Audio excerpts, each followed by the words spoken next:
Cricket সহজ match কঠিন করে জিতল বাংলাদেশ। শারজায় সিরিজের প্রথম টি-20 ম্যাচে আফগানিস্তানকে 4 উইকেটে হারিয়েছে টাইগাররা। আফগানদের দেওয়া 152 রানের টার্গেট বাংলাদেশ 6 উইকেট হারিয়েই টপকে যায়।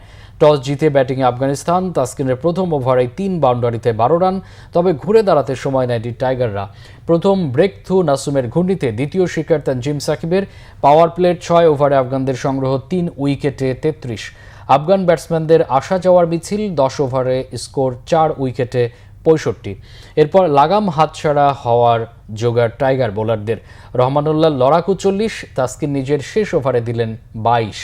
4টি ছক্কায় মোহাম্মদ নবীর রান 38। বাংলাদেশের সামনে 152 রানের চ্যালেঞ্জ। অনেকদিন পর জ্বলে উঠল বাংলাদেশের উদ্বোধনী জুটি। 4 ছক্কার ঝড়ে মাত্র 66 বলে এলো বাংলাদেশের শতক।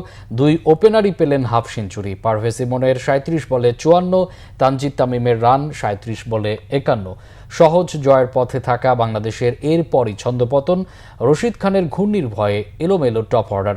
কাবুলিওয়ালার লেগ স্পিনে ঘায়েল সাজ করে 4 ব্যাটসম্যান।